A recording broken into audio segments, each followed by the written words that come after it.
Harus sanadnya tersambung, harus adil, harus dobit, tidak sat, dan juga tidak mempunyai ilat. Cinta sesayangku tetap dengan saya, sesi cintaku tetap dengan saya. Cukup dengar sapu hati ini, hanya ada ku yang saya miliki. Saat kau mau ada kata pisah, yang saya mau untuk tetap bersama. Jangan kau pergi tinggalkan saya, tetap di sini menemani saya. Cinta.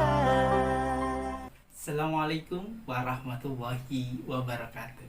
Mekaniku channel DR Kusi MPD. ربي إني قد مددت يدي منك أرجو فائض المدد. ربي إني قد مددت يدي منك أرجو فائض المدد. Mahasiswa-mahasiswi yang dirahmati oleh Allah Subhanahu wa Ta'ala. Perkuliahan hari ini kita akan membahas tentang hadis sahih. Itu saya akan join kolaborasi dengan teman-teman mahasiswa-mahasiswi untuk mempresentasikan tugas kuliahnya. Itu tonton video ini sampai habis supaya mendapatkan informasi tentang mata kuliah studi hadis guna untuk memahami hadis sahih itu sendiri. Itu langsung kita ke materi, cek cus.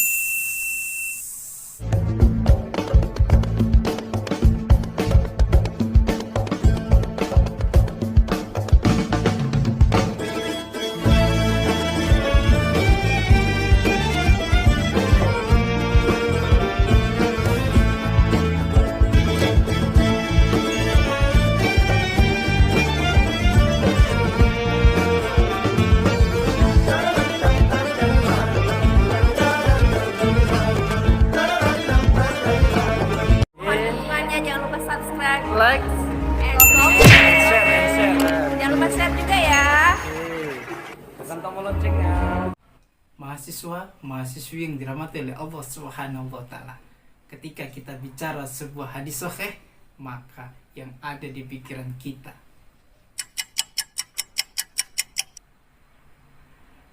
tahu nggak sahih itu apa? Hayo. Sahih itu sebenarnya ada lawannya, namanya sakim. Sahih secara bahasa itu artinya sehat, sedangkan sakim secara bahasa artinya sakit. Jadi versusnya sahih versus sakim, kayak main bola aja ya. Baik, saya akan menjelaskan tentang hadis sahih itu sendiri. Hadis sahih secara bahasa sehat, benar, sah, tidak sakim. Iya. Sedangkan menurut istilah hadis sahih itu adalah hadis yang sanadnya tersambung, perawinya adil, dobit, tidak sat, dan tidak punya ilat. Berarti ada 5 hal yang akan kita selami, yang akan kita dalami untuk mengupas tuntas tentang hadis sahih itu sendiri. Yang pertama kita akan bahas tentang hadis sahih itu harus sanadnya bersambung. Ketika kita bicara sebuah sanad, lihat di video saya kemarin. Nanti linknya akan saya sampaikan di deskripsinya. Masih ingat tidak? Pasti sudah lupa dan terlupakan. Tapi tidak apa-apa, karena manusia itu al-insanu makhluk khata' wan hisyan. Tempatnya salah dan tempatnya pelupa. Kita terus ingatkan untuk menjadi manusia yang saling mengingatkan. Wa tawassaw bil haq wa tawassaw bis sabr. Disebut hadis sahih kalau sanadnya bersambung. dari sahabat-sahabat, tidak ada yang terputus sampai kepada baginda Rasul Muhammad Sallallahu Alaihi Wasallam. Ini sangat urgen di dalam pembahasan tentang hadis sahih. Maka syarat ini diletakkan di yang pertama. Kalau ada satu sanad yang terputus, maka tidak bisa disebut sebagai hadis sahih. Maka sanad ini yang merekap semuanya dari beberapa syarat, kelima hal itu yang akan menjadi rujukan bahwasanya ini hadis sahih atau hadis sakin. A few moments later. Yang kedua, disebut hadis sahih apabila perawinya adil. Adil di sini bukan adil sebagaimana yang kita ketahui selama ini. Kita mempunyai 2 buah kawan, kita mempunyai 2 orang sahabat, kita mempunyai uang 1000, kita bagi 500 itu namanya adil.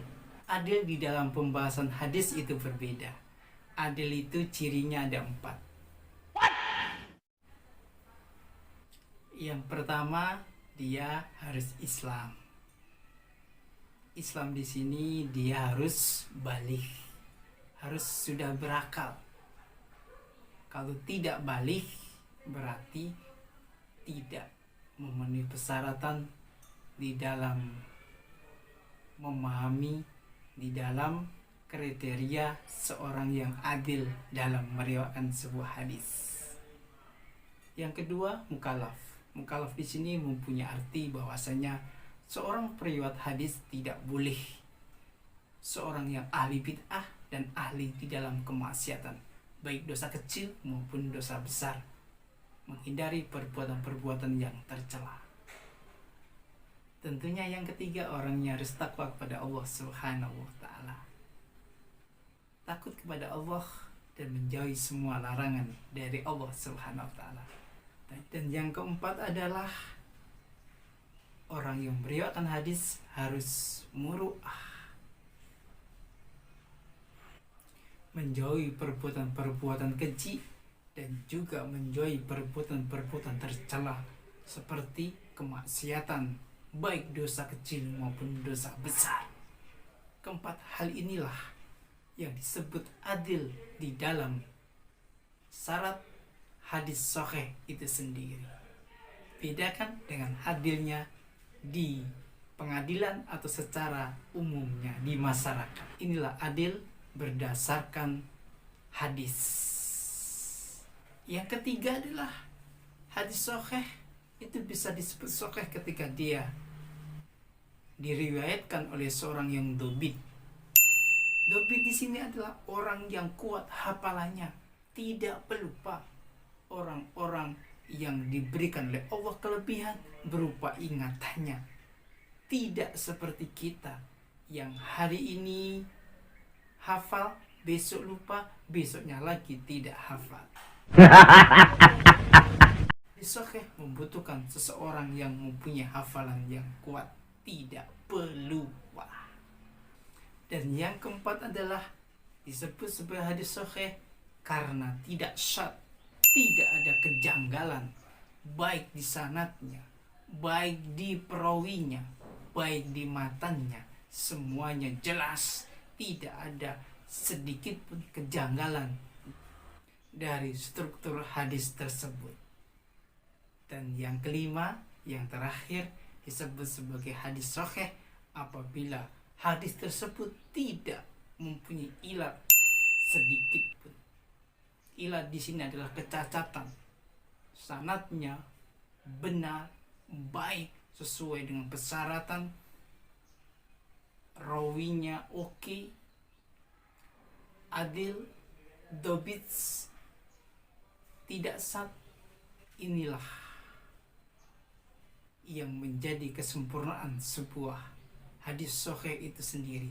Apabila ada satu pun ilat, kecacatan pada struktur hadis, maka yang demikian disebut sebagai hadis sahih yang bisa dijadikan sebuah rujukan dasar hukum Islam sebagaimana yang diakui oleh jumhur ulama.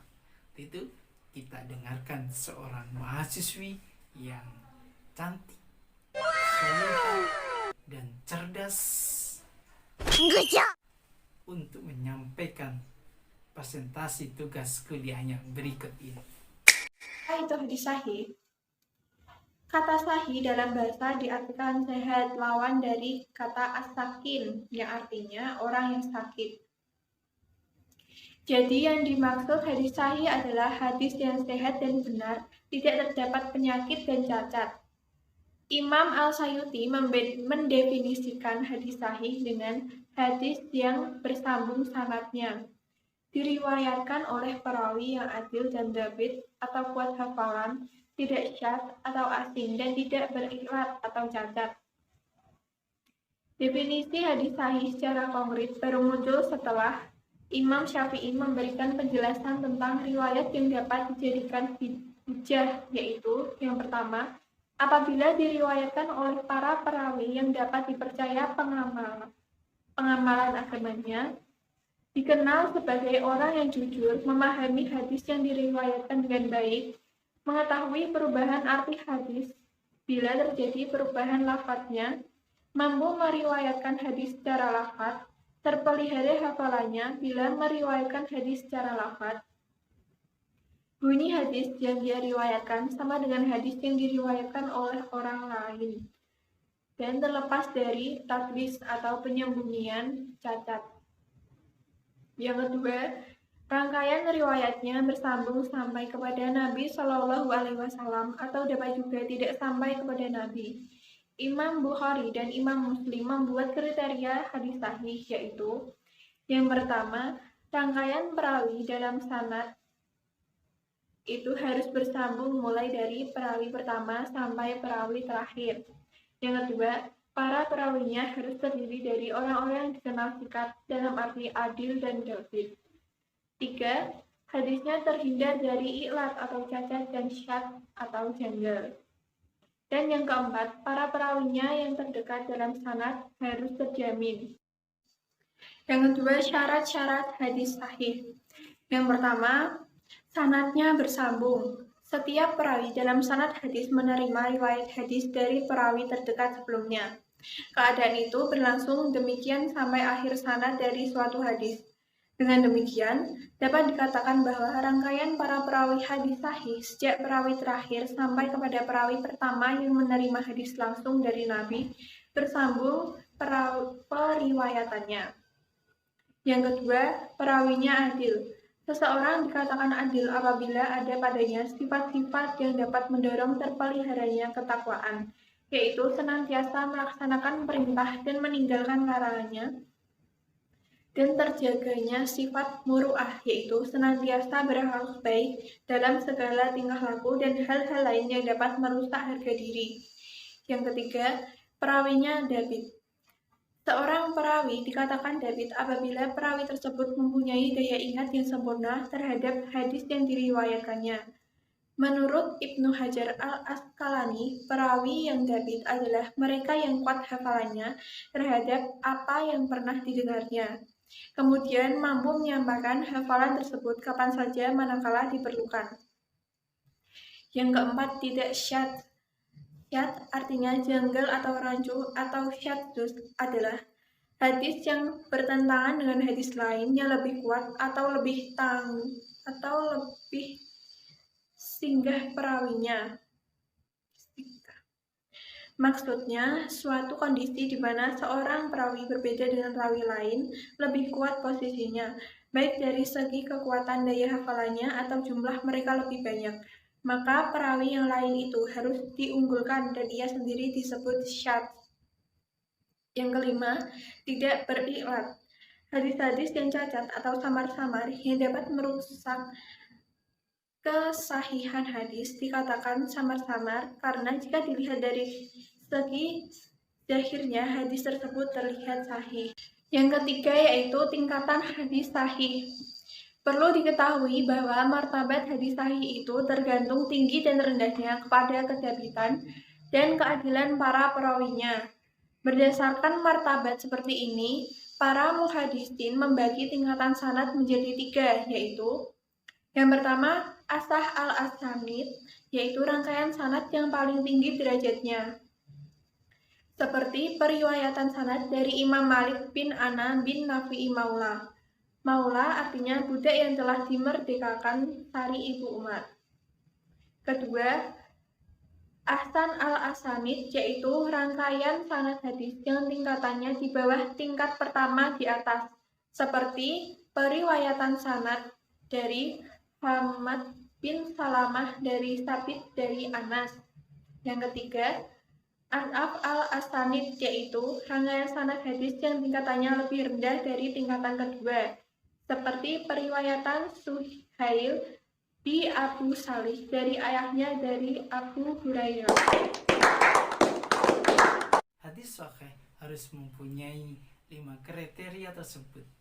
Jika kelima hal tersebut sudah dipenuhi, maka hadis tersebut bisa dijadikan sebuah rujukan, dijadikan sebuah dasar kita di dalam beribadah kepada Allah Subhanahu wa taala dan menjadi dasar hukum Islam setelah Al-Qur'an Al-Karim. Yang pertama, harus sanadnya tersambung, harus adil, harus dobit, harus tidak sat dan juga tidak mempunyai ilat. Kelima hal tersebutlah sebagai dasar bahwasanya hadis tersebut adalah hadis sahih. Demikian perkuliahan hari ini, semoga berkah dan manfaat. Apabila ada yang kurang mohon dimaafkan, dan bila ada pertanyaan kita diskusi di kolom komentar.